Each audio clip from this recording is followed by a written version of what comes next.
오늘 추수감사 예배를 드리고 있습니다.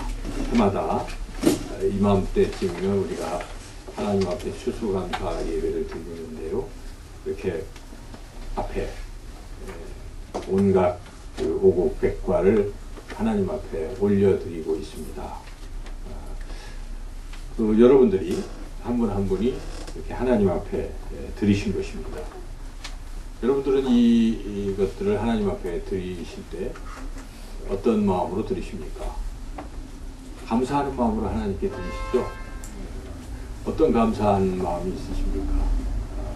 아까 우리 선집사님 기도하셨지만 하나님께서 올 한 해도 이런저런 일로 풍성히 채워주신 것, 아마 그런 것들을 우리가 감사를 드립니다. 또한 어떤 어려운 문제를 해결해 주신 것이 감사해서 하나님 앞에 이렇게 또 감사합니다. 또 아픈 분들은 또 아픈 것을 고쳐주신 것 때문에 하나님 앞에 감사합니다.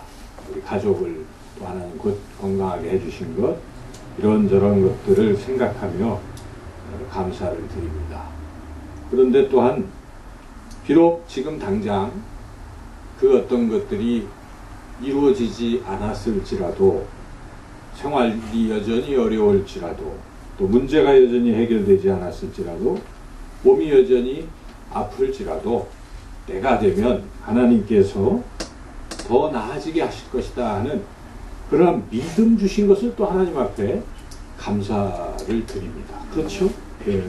그런 믿음 있는 게 참 귀한 것이죠. 어떤 분들은 안 된다 그러면 절망, 안 이루어지면 하나님은 없다, 뭐 이렇게까지 하는 분들이 간혹 있지만, 여기 계신 우리 영상의 교우들은 그렇지 않습니다. 어떤 상황일지라도 우리는 또 여전히 하나님을 믿고 또 잘 될 것이라는 기대를 가지고 나아가는 것이죠. 그래서 저도 16분을 제가 하고 하루 문자도 보내고 끝까지 해보았으나 안 오신 이런 것에 제가 하나님 앞에 너무 죄송하더라고요. 그래서 하나님하고 기도를 했어요. 그런데 부족해도 또 하나님은 여전히 야 그래도 멈추면 안 된다, 우리 기도하시는데요.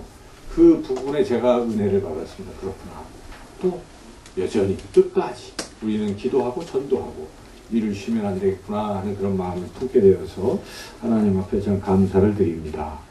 이렇게 비록 당장 눈앞에 어떤 일이 이루어지지 아니할지라도 우리는 여전히 믿음을 잃지 않고 소망을 잃지 않게 하시는 그 하나님의 은혜에 감사를 드리고, 또 그런 상태에서도 여전히 마음이 평안해지고 기쁘게 되고 또 담대해지는 것 때문에 하나님 앞에 감사를 드리게 됩니다.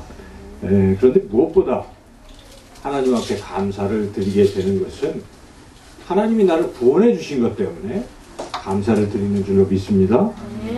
내가 지혜를 지었기 때문에 이 죽고 나면 지은 죄에 대해서 심판이 있기 때문에 그 심판, 형벌 이런 것들을 받을 수밖에 없는데, 하나님께서 그 형벌에서 구원해 주신 그것에 하나님 앞에 이제 감사를 드리게 되는 것이죠. 그것이 정말 감사한 일입니다. 어떤 분이 오시는 것 같아요.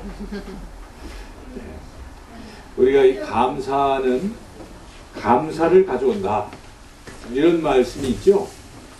네, 감사는 감사를 가져온다, 그런 말씀입니다.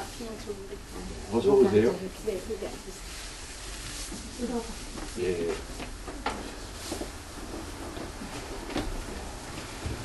환영합니다.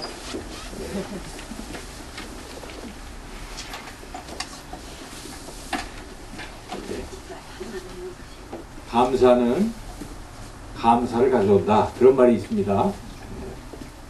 그래서 하나님께 감사를 하시면 감사할 일이 생긴다는 것입니다.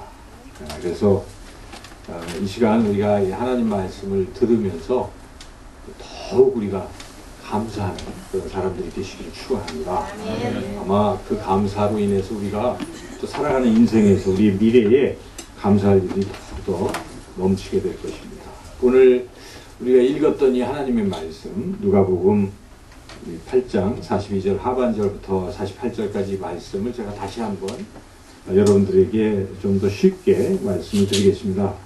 우리 예수님께서 많은 사람들에게 둘러싸여서 지금 길을 가고 계십니다. 길을 가고 계시는데 한 여인이 그 무리들을 뚫고 예수님께 다가오는 것이었습니다. 그 여인이 누군가 보니까 그 여인은 12년 동안 혈루증을 앓던 그런 여인이었습니다. 혈루증이라 하는 것은 요즘 말로 한다면 만성 자궁출혈 여성병이죠. 그러한 혈루증, 늘 끊임없이 피가 흐른다고 생각해 보시죠. 여러분 얼마나 그게 불쾌하고 또 몸에 그렇지 않겠어요? 참 심한 질병인 것이죠. 그래서 이분이 그러한 질병 속에서 어찌하든지 이 병을 고쳐보려고 의사들을 찾아가고 만나고 했습니다. 그러면서 자기가 가진 모든 재산을 다 이제 쓰게 된 것입니다. 이제는 소위 이 여인은 빈 털터리가 된 거예요. 아무것도 없는 것입니다. 먹을 것도 없습니다. 뭐 이런 상황에 살아가는 것이죠. 우리가 이 돈이 없으면요 어떻습니까? 돈이 부족하면 어때요? 불편을 느끼잖아요. 여러분 돈이 부족한데도 행복하다 할 사람은 없습니다. 부족하기 때문에 이걸 써야 되는데 부족하니까 할 거 못하다 보면 불편해지는 것이죠. 그래도 기본적으로 어느 정도 있으면 그래도 살기는 사는 것이죠. 그런데 절대적으로 돈이 너무나 없다. 이 여인처럼 빈 털털이다. 이런 상태가 되면 이건 정말 힘든 인생이 되는 것이죠. 그래서 오늘 당장 한 끼를 어떻게 해결할까 이런 생각들을 하고 사는 것이죠. 제가 만나는 어떤 분들을 보면은 그런 거예요. 하루 한 끼가 문제가 되는 것입니다. 하루 잠자리가 문제가 되는 거예요. 그래서 여기저기 이렇게 살아가는 것이죠. 참 안타까운 소식도 제가 들었습니다. 어떤 분이 그렇게 살아가시다가 그냥 돌아가셨다. 제가 그런 소식도, 저보다 나이가 몇 살 어리신데 그랬다는 소식을 듣고 참 안 오시는 거예요. 계속. 왜 그런가 나중에 들어보니까 그런 소식을 참 들었습니다. 그래서 우리가 이 돈이 아주 절대적으로 부족한 것, 없는 것은 참 걱정이 되는 그러한 일임에 틀림이 없습니다. 요즘 대한민국 경제가 참 어렵습니다. 우리 특별히 청년들 참 어렵죠. 청년 실업률이 매우 높다고 합니다. 최근 올해 2월달 자료는 지난 IMF 1998년 IMF 때와 거의 비슷하다. 이런 통계가 11% 정도가 청년 실업자라는 것입니다. 물론 학교 가는 친구들 빼고 다 빼고 군대 간 친구들 빼고 취업을 해보려고 했는데 취업이 안 되는 청년이 11%다. 근데 통계가 그런 것이고 실제적으로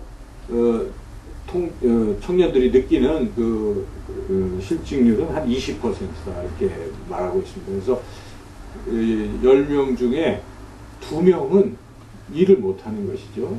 그리고 그나마 취업을 했다고 하는 청년들도 많은 경우 아르바이트를 하고 있는 것입니다. 그 정규직이 아닌 것이죠. 임시직의 직장을 가지고 있다고 합니다.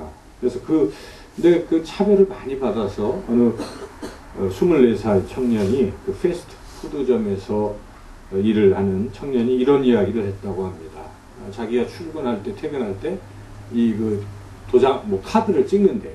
그러면 그 시간이 계산이 돼서 시급으로 돈을 받는데 그 주인이 찍기 전에 먼저 청소를 하라는 것입니다. 30분 이상 청소하고 찍고 또 가고 나서 찍고 나서 또 청소를 시키는 거예요. 그러니까 이거는 돈 계산을 안 하는 거죠. 그리고 수시로 이런저런 일을 시키고 그래서 갑자기 그냥 사람이 없으면 퇴근을 시켜버린다든지 그러니까 제대로 돈을 못 받는다 이제 그런 하소연을 하는 그런 소리도 있었습니다. 또 23살에 편의점에 취업하는 청년은 이렇게 한답니다. 편의점에 다 그런 건 아니겠지만 매니저가 배고프면 이제 시간이 지난 어떤 이런 것들은 먹어라 배고파 이렇게 얘기를 했다는 거예요. 그래서 또 먹고 이렇게 이제 했는데 문제는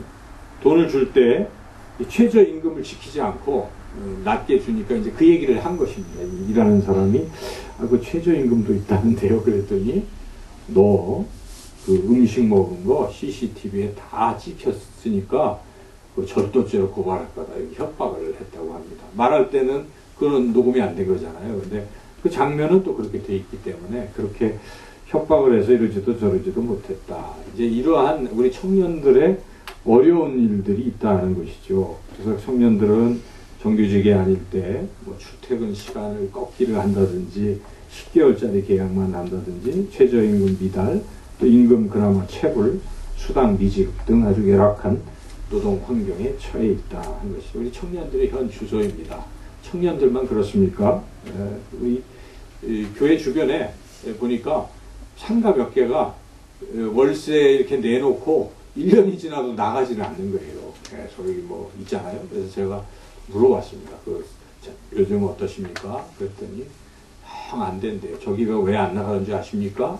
그 이유는 월세를 낼 수가 없다는 거예요. 장사해서 그만큼 수익이 나와야 월세를 내는데 못 내니까 안 한다는 것입니다. 그만큼 지금 경제가 참 어렵다 그런 이야기죠. 우리가 이렇게 참 어렵게 살아가게 됩니다. 경제적으로 어렵다는 것은 참 사람을 힘들게 하는 것임에 틀림이 없습니다.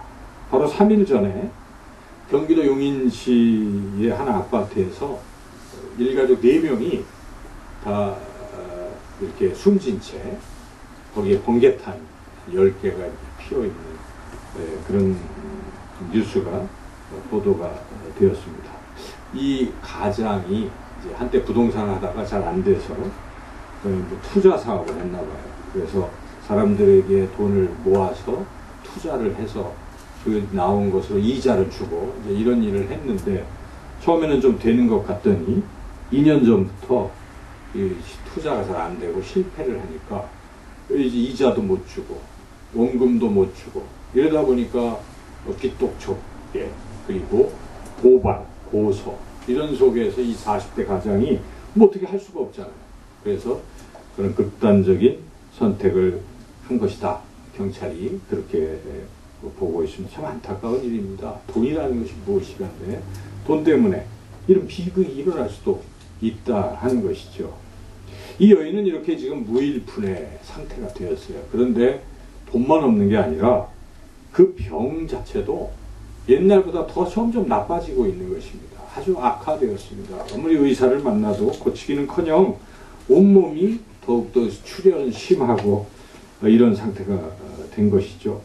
몸이 아픈 것은 돈이 없는 것보다 더 불행한 일일 수 있습니다. 돈이 없으면 그래도 뭐 구걸을 해서라도 어떻게 살아가겠지만 몸마저 아프면 그 뭐 구걸도 안 되고 안 되는 거 아니겠습니까? 그래서 우리 그런 말이 있잖아요. 돈은 잃으면 조금 잃는 것이고 명예를 잃으면 절반을 잃고 건강을 잃으면 다 잃는다. 그런 말이 있죠. 그 속담이 있는데 참 건강이 참 소중한 것이죠. 이 건강을 잃으면 안 되는 것이죠. 근데 이 여인이 지금 건강마저 잃고 있다. 뭐 돈만 없는 게 아니라 건강마저 잃고 있는 이런 안타까운 형편에 있다는 것이죠. 또 뉴스 얘기를 해서 죄송한데 이틀 전에 또 이야기입니다. 이틀 전에 여러분 들어보셨죠? 타워 팰리스라고 도곡동에 있는 저도 신방해가지고 거기 간 적이 몇 번 있는데 참 거기 굉장히 우리나라에서 가장 잘 사는 사람들이 있는 그런 아파트라고 합니다. 타워 팰리스 안에는 풀장도 있고 뭐 그렇다고 합니다. 굉장한 곳인데 얼마 전에 여러분이 뉴스를 통해서 접해봤지만 거기에 뭐 청소하시던 분이 수표 다발을 발견해가지고 1억 원의 수표를 발견했다. 누가 뭐 실수로 버렸겠죠. 근데 그런 어마어마한 돈들이 그냥 쓰레기 더미에 있을 정도니까 굉장히 그곳에 사는 사람들은 잘 사는 거죠. 아주 부유한 사람들이네 틀림없습니다. 그런데 거기에 59살의 남성분이 29층에서 이렇게 투신 자살했다.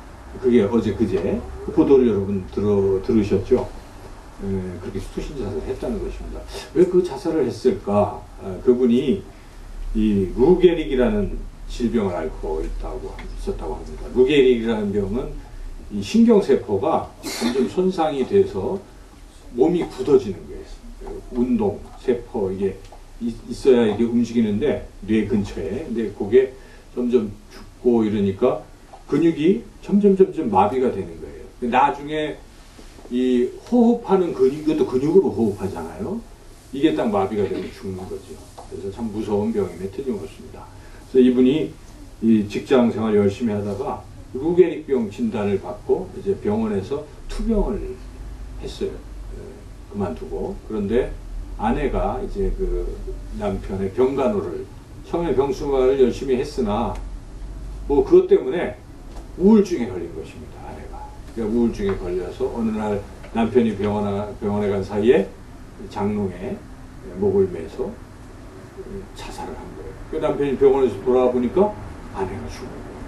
그랬더니 그 순간 이 남편이 형수에게 처형에게 전화를 해서 뒷일을 부탁한다 하고 떨어져서 죽은 거죠. 그리고 그 소식을 갑자기 두 딸과 아들이 있는데 일하다가 갑자기 그 소식을 듣고 와서 얼마나 또 오열하며 울었는지 그게 또 보도가 되었습니다. 참 안타까운 일이에요. 그러니까 이 질병이라는 게 참 무서운 것이죠. 마음의 병, 우울증도 참 무서운 병이고 또 육신의 그러한 불치의 병에 걸렸다는 것도 굉장한 것입니다. 결국은 차라리 이렇게 살 바에야 생을 끊는 게 좋겠다. 그런 비참한 비극을 맞이하게 된 것이죠. 질병이라는 건 참 무서운 것입니다. 이 여인이 이렇게 돈도 없고 또 병에 걸려 있는 이런 상태예요. 그런데 거기에 또 더 불행한 일이 있는 것입니다. 이 여인에게는. 그것은 사람들이 만나주지 않는다는 것입니다. 이 혈루증이라는 병은 유출병과 더불어서 부정하다 이렇게 이제 구약의 레위기에도 나와 있고 이렇기 때문에 당시 유대 사람들은 이 혈루증 걸린 사람과는 상대를 안 하는 것입니다. 괜히 만지면 자기도 부정하게 되니까 이 혈루증 앓던 사람이 유출병 앓던 사람이 잤던 침대에 누워서도 안 되고 의자에 앉아서도 안 되고 이 사람이 만진 물건을 함께 만져도 안 되고 직접 손으로 접촉해도 안 되고 그러니까 사람들이 어떻게 하겠습니까? 피합니다. 피하고 나중에 급기야는 우리가 사는 동네에서 떠나라 이렇게 되는 거죠. 그래서 이 여인은 지금 상태가 어떻겠습니까? 뭐 돈도 없지, 몸은 불치병에 걸려 있지, 사람들은 상대도 안 해주지, 정말 그야말로 가장 불행한 사람이라고 볼 수가 있을 것입니다. 이런 불행한 그런 삶을 지금 살아가고 있다 하는 것이죠. 저는 어찌 보면 우리가 늙으면요 이런 상태가 될 수가 있는 거예요. 그렇죠? 사람이 점점 늙어지면 어떻습니까? 가진 게 줄어들죠. 여러분 나이가 들면 들수록 돈이 많아지는 분들이 계십니까? 그렇지 않습니다. 그렇죠? 왕년에는 좀 있었지만 나이가 많이 들면 가진 게 없어지는 거예요. 이거 뭐 재산도 없어지고 그리고 몸은 나이가 들면 어떻습니까? 늙고 병드는 것입니다. 점점. 그리고 사람들이 잘 안 만나줍니다. 나이가 들면. 그렇죠? 집에서도 손자들도 할머니 뭐 자녀들도 그만 알겠습니다 하고 별로 얘기를 안 하는 거예요. 잔소리를 자꾸 듣게 되죠.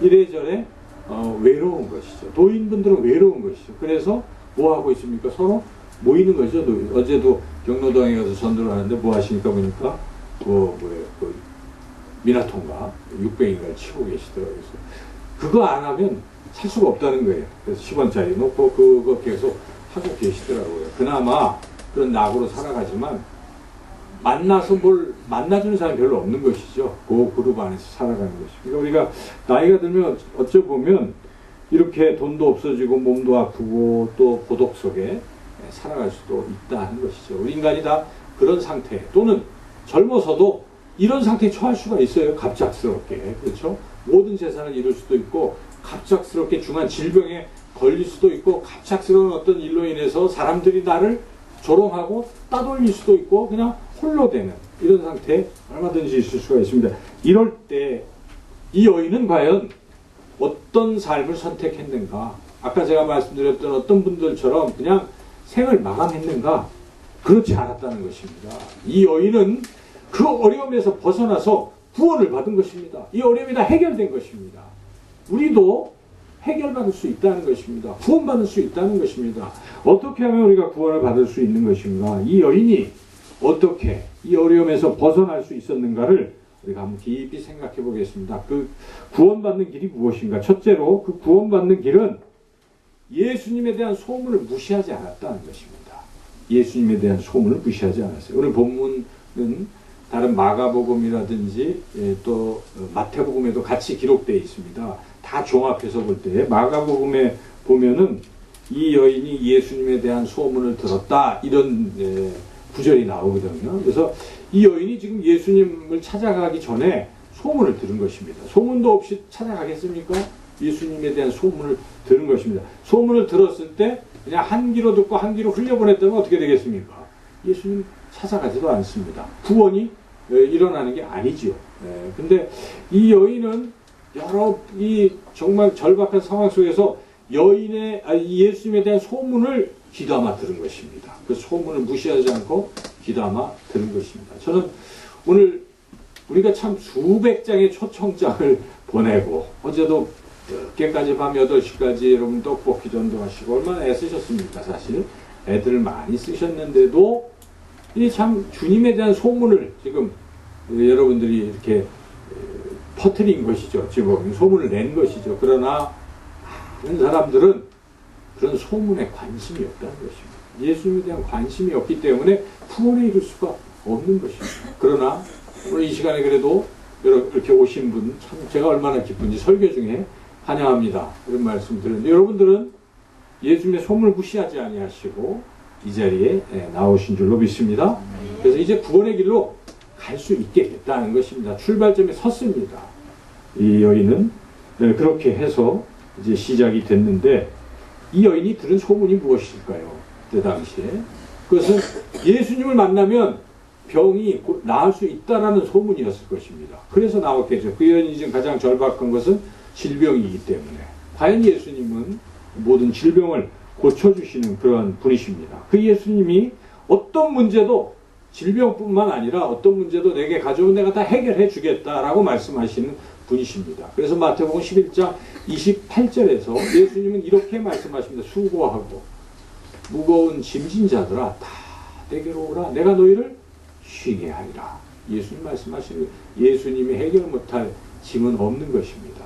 그래서 이러한 소문을 들은 것입니다. 그리고 예수님은 또 이런 말씀도 하셨습니다. 내 이름으로 무엇이든지 내게 구하면 내가 행하리라. 와서 소원을 가지고 내게 아뢰기만 한다면 내가 다 들어 해결해 줄게. 이렇게 예수님이 약속하신 것입니다. 이런 소문을 이 여인이 듣고 바로 이 자리에 예수님 앞으로 나온 것입니다. 이 단계가 참 중요한 것입니다. 소문을 무시하지 않는 것. 두 번째, 이 여인이 구원받았던 이유는 두 번째는 예수님을 만났다는 것입니다. 예수님을 만난 것입니다. 그래서 오늘 본문에 보면 예수님의 뒤로 가서 그 많은 인파에 둘러싸여 있었잖아요. 아까 분명히 많은 사람들 때문에 뚫고 들어갈 수 없었지만 이 여인은 어찌하든지 예수님의 소문을 들었는데 예수님을 만나려고 애를 쓴 것입니다. 그래서 인파를 뚫고 예수님 뒤로 달려갔다 하는 것입니다. 그렇게 예수님을 만나는 사람들에게 구원이 있는 것입니다. 오늘 이 초청을 받으셔서 오셨는데 그냥 왔다가 가는 그렇다면 구원의 길에 이룰 수가 없어요. 이 자리에 나오셨다면 꼭 이 시간에 말씀을 통해서 예수님을 만나시기를 주님의 이름으로 축원합니다. 그렇게 예수님을 만날 때 구원 역사가 일어나는 것입니다. 예수님은요 누구든지 만나시는 분이세요.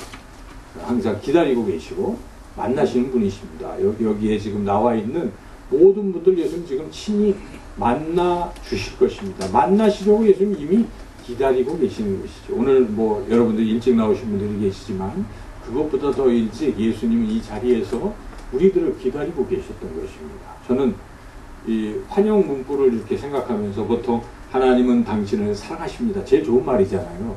그걸 또 하려고 했지만 생각을 해봤어요. 이건 조금 진부하다. 다 아는 얘기다. 그럼 조금 특이한 말이 있을까? 제가 곰곰이 생각하다가 하나님이 떠올려 주신 생각이 기다리시는 하나님 생각이 났어요.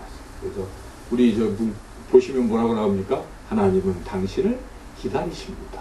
어서 오세요. 이게 참 좋은 것 같아요. 그러니까 누구든지 여기 오시는 거예요. 그죠? 하나님 기다리시니까. 하나님 만나러.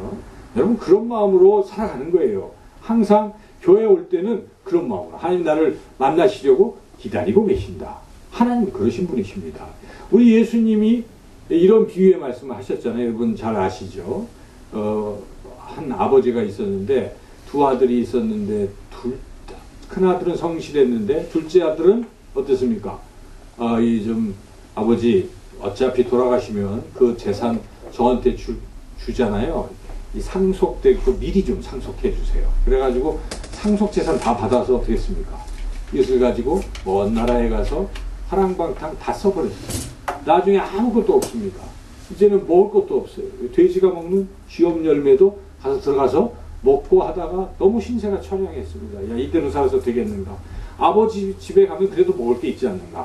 근데 차마 내가 아버지에게 아들이라고 말할 수는 없으니까 나 일꾼이라고 얘기하고 다시 돌아가야지. 그래서 얼굴을 머리를 숙이고 이렇게 그냥 터벅 거지 신세가 돼가지고 거지 차림으로 터벅 오는 거예요. 그런데 아버지는 그 아들이 떠나는 그날부터 아들이 돌아오기를 학수고대하셨던 것입니다. 그래서 동구 밖에서 항상 아들이 언제 나올까 이제나 저제나 그 아들 돌아오기를 간절히 바라보고 있었던 것입니다. 그런데 딱 보니까 저기서 거린의 모습이지만 딱 아들인 거예요. 그랬더니 이 아버지가 그냥 한 걸음에 달려가서 그 아들을 이렇게 안고 입 맞추고 감격하고 좋아하고 그래 네가 돌아왔구나. 다시 반지를 끼워주면서 너는 내 아들이다. 확인해 주고 또 옷을 입혀주고 또 살찐 송아지를 잡고 그렇게 환영한 것입니다. 바로 예수님이 그 비유 말씀하신 것은 무엇입니까? 하나님은 그러신 분이시라는 것입니다. 하나님은 기다리시는 분이십니다. 예수님도 똑같이 기다리시는 분이신 것입니다. 그래서 항상 예수님은 우리를 기다리시는 것입니다. 우리가 아무리 둘째 아들처럼 인생 막 살고 못된 짓 할지라도 아버지 예수님은 우리를 여전히 기다리신다. 여러분 이런 믿음을 가지고 항상 하나님의 은혜의 보좌 앞에 나올 때에 구원받는 줄로 믿습니다. 아멘. 세 번째로 이 여인이 어떻게 해서 구원을 받았는가? 예수님에 대한 소문을 무시하지 않고 예수님 앞에 이렇게 나와서 예수님을 만났는데 그것으로 끝나는 게 아니라는 것이죠. 중요한 것이 있습니다. 예수님에 대한 믿음을 표현하는 것입니다. 이 표현이 굉장히 중요한 것입니다. 이 여인은 어떻게 했습니까? 예수님을 만났는데 예수님의 뒤에 와서 어떻게 했습니까? 예수님의 옷자락을 잡았다는 것입니다. 왜 옷자락을 잡았습니까? 야, 이 옷자락만 잡으면 내 병이 나을 것이라는 믿음이 있었던 것입니다. 그 믿음을 지금 표현한 것입니다. 옷자락을 잡았다는 사실입니다. 안 잡고 잡으면 나을 거야 생각만 해갖고 되겠습니까? 아닙니다. 예수님 말씀하시잖아요. 누가 내 옷에 손을 댔느냐? 잡는 순간 주님의 능력이 흘러가서 그가 치유된 것입니다. 여러분 구원의 역사는 그렇게 일어나는 것입니다. 우리가 믿음의 표현을 해야 되는 것입니다. 옷자락을 잡아야 되는 것입니다. 잡지도 않고 여러분 기도도 하지 않고 뭐 어떤 역사가 일어납니까? 안 일어나는 것입니다. 탄식만 해서 되겠습니까? 하나님 저를 도와주십시오. 하나님 저를 도와주십시오. 믿습니다 하고 주님 앞에 옷자락을 잡는 그 믿음으로 간절히 기도할 때 구원의 역사는 일어날 줄로 믿습니다. 또 예수님을 처음 만난 여러분 가운데 그런 분이 계시다면 믿음을 표현하셔야 되는 것이죠. 그죠? 한 번 왔다가 또 그냥 가는 게 아닙니다. 아, 주님이 나를 사랑하시고 기다리셨구나. 내가 주님을 만나면 내 인생의 많은 문제들이 해결될 것이고 혹시 문제가 해결될지 아니할지라도 그러한 환경을 견딜 수 있는 힘을 주실 것이다. 그리고 또한 무엇보다 중요한 것은 저 영원한 하나님 나라를 우리에게 주실 것이다. 이런 믿음이 생긴다 하는 것입니다. 그래서 우리 예수님은 단지 육신의 질병만 고쳐주시는 분이 아니십니다. 예수님이 궁극적으로 원하시는 것은 무엇입니까? 우리의 영혼을 구원하시려고 이 땅에 오신 것이죠. 그래서 여러분 예수님을 믿는 사람들은 하나님의 자녀가 되는 것입니다. 이 세상 축복 중에 물질의 축복보다 더 뛰어난 게 무엇이겠습니까? 내가 하나님의 자녀가 되는 것입니다. 하나님의 자녀가 되는 것만큼 소중한 게 어떻겠습니까? 누가 하나님의 자녀가 됩니까? 영접하는 자, 곧 그 이름을 믿는 자들에게는 하나님의 자녀가 되는 권세를 주셨습니다. 하나님이 이렇게 우리를 하나님의 자녀가 되게 하시고 또한 죽음 뒤에는 형벌이 있지 않습니까? 심판이 있습니다. 한 번 죽는 것은 사람에게 정한 것이고 그 후에는 무엇이 있습니까? 심판이 있습니다. 히브리서 9장 27절에 말씀하고 있습니다. 죽어보면 알 거예요. 죽으면 심판이 있는 것입니다. 뭐에 대한 심판입니까? 내가 저질른 죄에 대한 심판이 반드시 있는 것입니다. 이 세상에서도 죄를 지으면 심판이 없습니까? 있습니다. 몰래 숨겨서 안 받는 것이지만 그러나 죽고 나면 하나님 앞에 가면요 백이라 이렇게 드러나는 것입니다. 하나님 심판대 앞에서 죄를 심판하실 겁니다. 그런데 이 세상에 죄 없는 사람이 어디 있겠습니까? 다 심판을 받아 멸망에 이르는 것입니다. 그 멸망 형벌이라는 것은 성경에 표현된 거 보면 영원한 불못인 것입니다. 꺼지지 않는 불꽃, 구더기도 죽지 않는 그러한 곳이라고 예수님이 친히 표현하셨어요. 지옥이라는 것은 그런 곳입니다. 그런 곳에 영원토록 벌받고 있는 상태, 그런 형벌을 받게 된다 한 것입니다. 어떻게 우리가 그걸 받아야 되겠습니까? 그런데 거기로부터 구원해 주시겠다는 것입니다. 예수님을 믿는 사람들은 예수님께서 그 모든 죄를 대신 짊어지고 십자가에 피 흘려 죽으심으로 그 죄가 사라지는 것입니다. 그래서 죄사함을 받게 되기 때문에 형벌을 받지 않는다. 이것이 하나님께서 우리에게 들려주시는 기쁜 소식, 복음인 것입니다. 그래서 우리는 예수님을 믿어야 되는 것이죠. 아들을 믿는 자에게는 영생이 있고 아들에게 순종하지 아니하는 자는 영생을 보지 못하고 도리어 하나님의 진노가 그 위에 머물러 있느니라. 내가 진실로 진실로 너희에게 이르노니 내 말을 듣고 또 나 보내신 이를 믿는 자는 영생을 얻었고 심판에 이르지 아니하나니 사망에서 생명으로 옮겨내리라. 예수님 믿으면 심판받지 않게 되는 줄로 믿습니다. 세 번째로 우리가 예수님 믿으면 얼마나 좋은지요. 하나님의 자녀가 되고 형벌을 이제 안 받고 또 이제는 영원토록 사는 것입니다. 하나님과 예수님과 성령님과 영원토록 하나님 나라에서 사는 것, 이것을 영생이라고 하는 것입니다. 그 영생을 우리에게 주시는 것입니다. 하나님이 세상을 이처럼 사랑하사 독생자를 주셨으니 이는 그를 믿는 자마다, 독생자이신 예수님을 믿는 자마다 멸망치 않고 영생을 얻게 하려 하십니다. 이것이 복음입니다. 여러분 예수님을 믿으십니까? 혹시 아직도 예수님을 믿기로 결단하지 않은 분들은 결단하셔야 됩니다. 믿음은 표현해야 됩니다. 여러분 한번 눈을 감으시고 내가 정말 예수님을 믿는가? 다 눈을 감으십시오. 내가 예수님을 믿는다 라고 생각하시는 분, 지금부터 내가 예수님을 믿겠습니다. 옷자락을 잡았던 여인처럼 그 믿음을 표현하시고 싶은 분들은 자신의 오른손으로 왼쪽 가슴에 이렇게 손을 한번 올려보시기 바랍니다. 여러분 믿음을 한번 표현해 보십시오. 믿음을 표현하신 분들은 이제 제가 기도하겠습니다. 하나님 감사합니다. 이 시간 나를 구원하시는 예수님을 굳게 믿고 나의 오른손으로 나의 심장에 손을 올렸습니다. 주님, 이 믿음을 받아주시옵고 주님, 또 아직 예수님을 믿지 않던 분들이 이 시간 예수님에 대한 믿음을 표현할 때에 살아계신 예수님께서 그 마음속에 들어가시고 영원토록 거하시며 이 세상 떠날 때 손잡고 영원한 하나님 나라로 인도하여 주시옵소서. 이 땅에서 살아가는 동안도 내 안에 살아계신 예수님께서 나의 인생에 하나님 어려운 일들을 해결해 주시고 더욱더 풍성하게 형통한 길로 인도해 주시기를 간절히 원하옵고 예수님의 이름으로 기도하옵나이다. 이 시간 하나님 앞에 찬양을 드리겠습니다.